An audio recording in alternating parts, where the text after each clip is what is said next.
नमस्कार दोस्तों।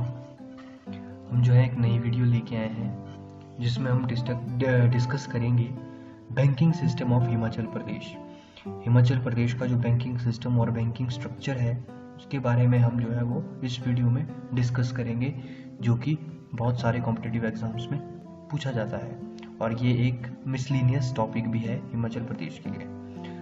और बात करें सबसे पहले तो एक ओवरव्यू लेंगे नेशनल बैंकिंग हिस्ट्री और नेशनल बैंकिंग स्ट्रक्चर जो है वो किस प्रकार है। तो सबसे पहले बात करेंगे कि भारत का जो है वो पहला बैंक कौन सा था। तो जो इंडिया है उसका ये बहुत ही इम्पोर्टेंट इंफॉर्मेशन है आप सभी के लिए। तो बैंक ऑफ हिंदुस्तान, ये जो बैंक ऑफ हिंदुस्तान है ये सबसे पहला बैंक था इंडिया का जिसने कि काम किया अपना 1770 से 1832 तक जो है इसने अपना काम किया। और जो सेकंड बैंक है वो जनरल बैंक ऑफ इंडिया 1786 से 1791। तो ये जो है पहले दो बैंक थे भारत के, जिसमें कि आपको सबसे मेन जो नाम है जो आपको याद रखना है वो है बैंक ऑफ हिंदुस्तान। ये जो है पहला बैंक था इंडिया का। और अगर बात करें सबसे बड़े पब्लिक सेक्टर बैंक की, स्टेट बैंक ऑफ इंडिया की, तो स्टेट बैंक ऑफ इंडिया जो है वो इसके बारे में जानते हैं कि ये किस तरह जो है वो एग्जिस्टेंस में आया। तो ये जो आपको बैंक ऑफ हिंदुस्तान और जनरल बैंक ऑफ इंडिया था, इसके बाद जो है तीन प्रेसिडेंसी बैंक्स जो है वो इस्टेब्लिश किए गए। वो थे bank of Calcutta, bank of Bombay, bank of Madras. ये जो आपका बैंक ऑफ कैलकाटा है इसका नाम जो है बाद में चेंज करके बैंक ऑफ बंगाल कर दिया गया था, क्योंकि आप देखेंगे अगर आप इनकी लोकेशंस देखेंगे, चाहे वो कैलकाटा हो, बॉम्बे हो, मद्रास हो, तो आप इन तीनों में जो है एक कॉमन चीज़ पाएंगे कि ये बैंक जो है इन लोकेशंस पर ही क्यों थे। तो हम बेसिकली बात कर रहे हैं कि एसबीआई किस तरह से एग्जिस्टेंस में आया। तो ये जो तीन प्रेसिडेंसी बैंक थे जो मैंने आपको बताया कि कब कब बने थे, 1809 में बैंक ऑफ बंगाल, 1840 में बैंक ऑफ बॉम्बे और 1843 में बैंक ऑफ मद्रास। तो ये जो प्राइमरली तीन बैंक थे ये जो है इनका अमेलगमेशन हुआ। तो ये अमेलगमेट हुए और फिर बनता है आपका इंपीरियल बैंक ऑफ इंडिया। इन तीनों बैंक्स को अमेलगमेट करके बनता है इंपीरियल बैंक ऑफ इंडिया। तो आप देख सकते हैं इसमें फोटो में कि ये जो बैंक ऑफ बंगाल है, बैंक ऑफ बॉम्बे है, बैंक ऑफ मद्रास है, जब ये इन तीनों को अमेलगमेट करके बनाया गया इंपीरियल बैंक ऑफ इंडिया। और ये जो इंपीरियल बैंक ऑफ इंडिया है ये ही आपका बाद में 1 जुलाई 1955 को जो है आपका वो स्टेट बैंक ऑफ इंडिया बनता है। ये जो आपका इंपीरियल बैंक ऑफ इंडिया जो 1921 में बना, किनको, ये जो तीन बैंक है इनकी अमेलगमेशन से। तो अगर हम बात करें आगे तो एक और बैंक जो कि इंडियन बैंकिंग सेक्टर में बहुत इंपॉर्टेंट है वो है RBI, reserve bank of India, जो कि एपेक्स कोर्ट है, माफ कीजिएगा एपेक्स बैंक है भारत का। तो इसमें जो है सबसे पहले जो हमारे लिए जानने के लिए सबसे मेन इंफॉर्मेशन है वो है कि हिल्टन यंग कमीशन, एक कमीशन आया Hilton young commission.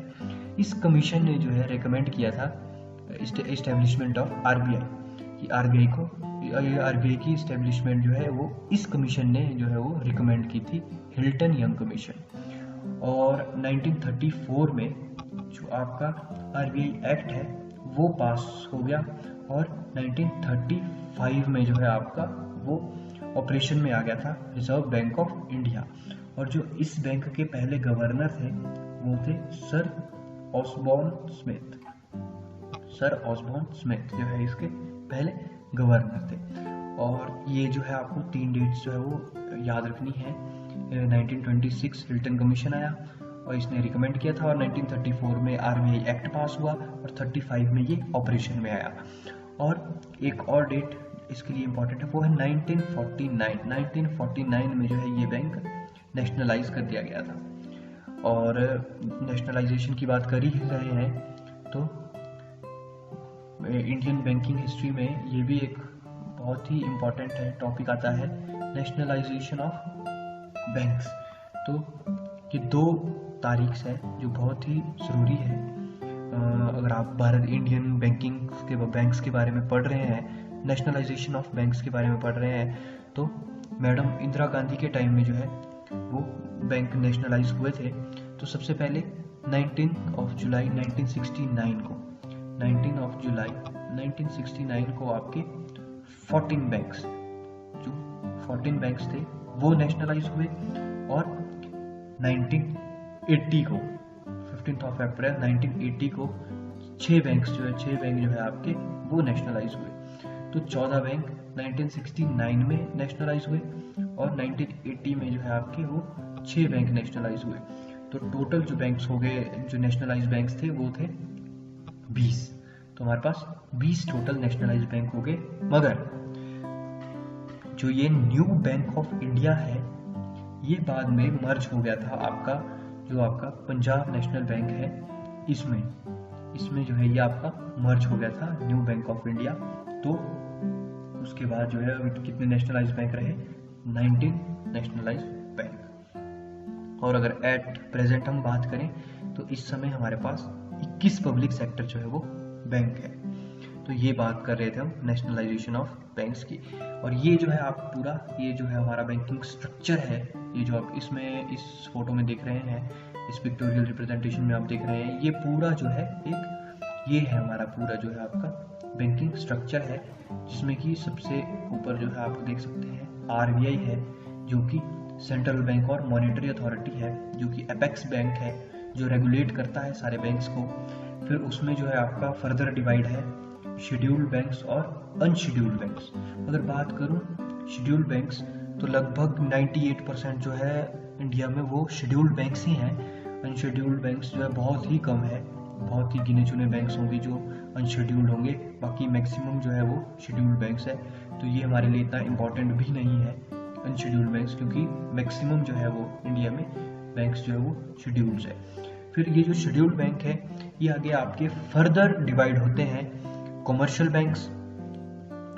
Banks, RRB जिसको आप रीजनल रूरल बैंक्स के नाम से जानते हैं, और कोऑपरेटिव बैंक्स जो कि कोऑपरेटिव बैंक्स के नाम से जानते हैं जिनको आप। तो जो कॉमर्शियल बैंक है ये भी आगे आपके पब्लिक सेक्टर और प्राइवेट सेक्टर में डिवाइड है। आपने देखे होंगे जो आपकी पब्लिक सेक्टर बैंक है जिसमें सबसे बड़ा नाम जो आपको मैंने बताया था, सबसे बड़ा public sector bank state bank of, जो पूरा स्टेट बैंक एक ग्रुप है। हालांकि पहले तो ये ग्रुप था जैसे कि state bank of India, state bank of Patiala.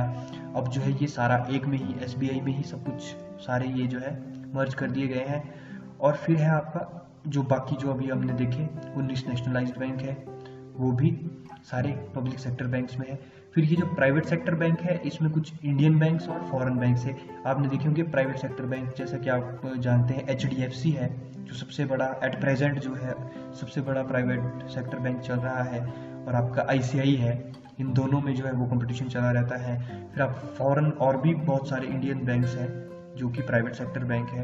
फिर फॉरेन बैंक अगर हम बात करें तो फॉरेन बैंक आपने बहुत जगह होर्डिंग देखे होंगे, सिटी बैंक, कई जगह लिखा हुआ सिटी बैंक, वो फॉरेन बैंक है, या और भी इस तरह के बैंक है। फिर ये RRB और कोऑपरेटिव्स की जो हमने बात कर दी, ये पूरा जो है एक स्ट्रक्चर है जो हमारा इंडियन बैंकिंग सिस्टम है वो इस तरह स्ट्रक्चर्ड है। तो हम जो है हिमाचल प्रदेश के पर्सपेक्टिव में बात कर रहे हैं, तो हम सबसे पहले हिमाचल प्रदेश के जो बैंकिंग है वो शुरू करेंगे स्टेट कोऑपरेटिव बैंक। ये आपको पता है बहुत सारी जो स्टेट कोऑपरेटिव्स होती हैं, कोऑपरेटिव सोसाइटीज होती है, वो जो है जो पैसे का उसमें जो फिर लेन देन चलता है, तो उसके लिए जो है ये फिर पूरा एक कोऑपरेटिव बैंक बनाया गया है। तो इस कोऑपरेटिव बैंक के बारे में अगर हम बात करें तो ये 1904 में जो है ये एग्जिस्टेंस में आए थे स्टेट कोऑपरेटिव बैंक्स। और जो एक हमारे लिए जो है एक मेन जो इन्फॉर्मेशन ये है कि हिमाचल प्रदेश जो है वो हिमाचल प्रदेश में ही जो है वो पहली ये जो स्टेट कोऑपरेटिव बैंक्स है ये बने थे। मगर हालांकि आप देख सकते हैं डेट की 1904 में, तो कोऑपरेटिव बैंक जो है वो एग्जिस्टेंस में 1904 में आए। और मैंने ये भी कहा कि हिमाचल प्रदेश जो है वो has the distinctions of having first cooperative. तो 1904 में जो है हिमाचल प्रदेश एग्जिस्टेंस में तो नहीं आया था, मगर जो आपके हिल स्टेट्स थी या हिल स्टेट्स थी, हिमालयन स्टेट्स जो भी थी, तो उनमें जो है वो कोऑपरेटिव बैंक जो है उस समय आ चुका था। तो इसलिए मैं ये कह रहा हूँ कि Himachal Pradesh has the distinction of having first cooperative, और जो रजिस्टर्ड हुई थी इंडिया में। और आपको पता है ये जो कोऑपरेटिव्स है इनका मेनली काम है कि जो आपका क्रेडिट रिक्वायरमेंट है, जो आपकी रूरल पीपल की स्पेशली एग्रीकल्चर से रिलेटेड, वो फुलफिल करना जो है इस कोऑपरेटिव बैंक का काम है। और अगर हम और बात करें स्टेट कोऑपरेटिव बैंक में, तो ये आप देख सकते हैं, ये पूरा इसका एक स्ट्रक्चर है, एक हायरार्की है पूरी। जो सबसे ऊपर है वो है आपका स्टेट कोऑपरेटिव बैंक है, फिर आप नीचे देखेंगे सेंट्रल कोऑपरेटिव बैंक है, और फिर जो है फिर आपके आते हैं प्राइमरी क्रेडिट सोसाइटीज या प्राइमरी कोऑपरेटिव बैंक्स जो आते हैं। तो अगर आगे हम बात करें, बहुत ही मोस्ट इम्पॉर्टेंट डेट जो हमारे लिए हिमाचल प्रदेश के लिए जो है वो है 1953। बहुत सारे वेरियस कॉम्पिटिटिव एग्जाम्स में ये पूछा गया है 1953 की अमेलगमेशन। ये अगर आप हाल ही में हुए बहुत सारे एग्जाम्स में देखोगे तो आपको कहीं ना कहीं ये क्वेश्चन जरूर मिलेगा 1953 की अमेलगमेशन से रिलेटेड। तो अब जानते हैं ये स्टेट कोऑपरेटिव बैंक कैसे बना, किन किन की अमेलगमेशन से बना। तो ये 3 बैंक थे, महासू सेंट्रल कोऑपरेटिव बैंक, मंडी सेंट्रल कोऑपरेटिव बैंक और चंबा सेंट्रल कोऑपरेटिव बैंक।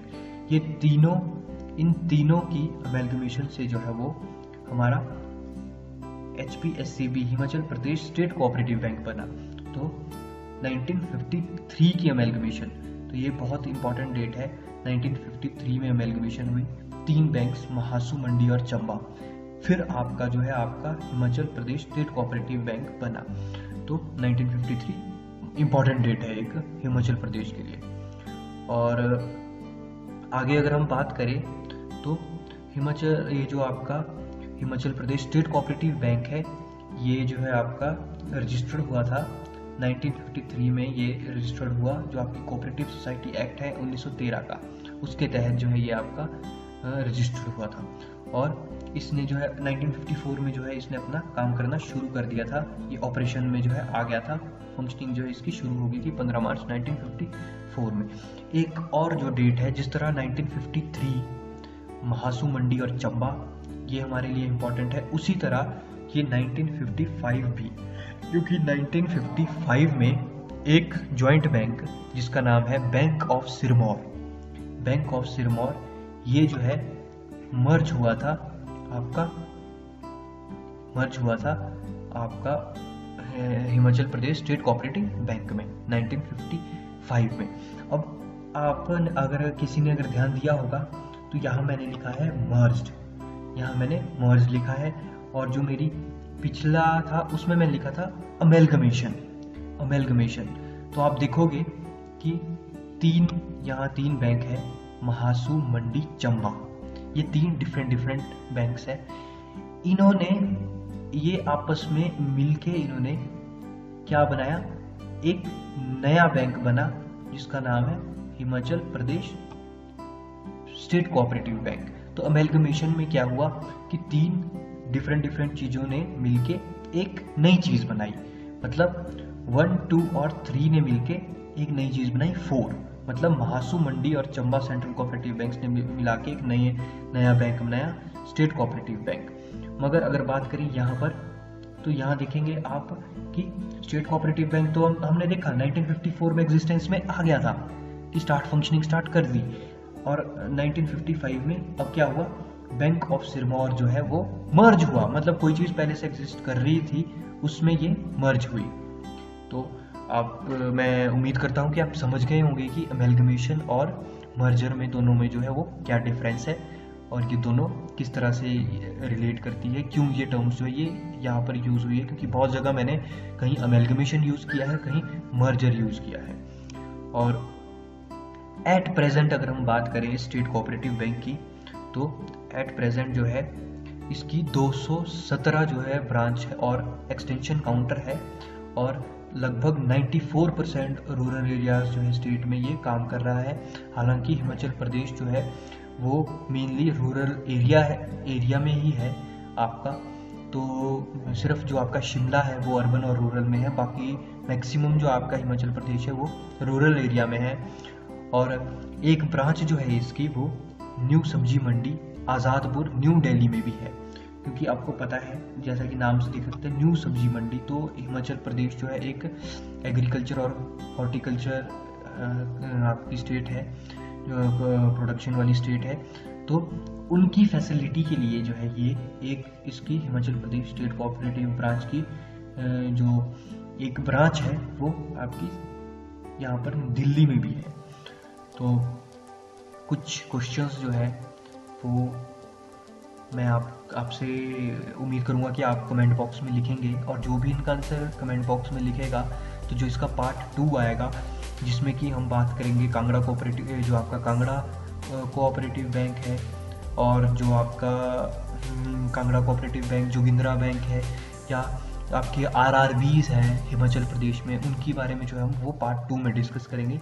तो ये कुछ क्वेश्चंस है जो हमारी ये वाली वीडियो है इसी से रिलेटेड जो हमने पीछे बात की। तो सबसे पहले है कि कौन सी कमीशन जो है उसने उसकी रिकमेंडेशन पे जो है वो RBI बना था, which commission is related to formation of RBI। और फर्स्ट इंडियन गवर्नर, मैंने फर्स्ट गवर्नर तो आपको बताए थे, मगर फर्स्ट इंडियन गवर्नर जो है वो RBI के कौन थे, आप नीचे कमेंट बॉक्स में लिख सकते हैं। और कौन रेगुलेट करता है इंडिया में, जो इंडिया के बैंक्स है, बैंकिंग सिस्टम है, उसको कौन रेगुलेट करता है। और आपने नाम लिखने हैं उन 3 बैंक्स के जो 1953 में अमेलगमेट हुए और आपका Himachal Pradesh state cooperative bank बना। और अगर बात करें 1951-55 में, क्योंकि 2 तारीख जो है ये हिमाचल प्रदेश के लिए स्टेट कोऑपरेटिव बैंक के लिए इंपॉर्टेंट है, 53। तो 53 में जो अभी हमने पीछे डिस्कस किया वो 3 बैंक कौन थे, और 55 में जो मर्ज हुआ वो बैंक कौन सा था। तो धन्यवाद दोस्तों, हर बार की तरह इस बार भी आपको महान व्यक्ति ग्रेट नेल्सन मंडेला के कोट के साथ छोड़ेंगे, a winner is a dreamer who never gives up. तो अगर आप इस हमारी वीडियो की PDF डाउनलोड करना चाहते हैं तो नीचे डिस्क्रिप्शन में टेलीग्राम चैनल का लिंक दिया है, आप वहां से डाउनलोड कर सकते हैं और उस चैनल को ज्वाइन कर सकते हैं।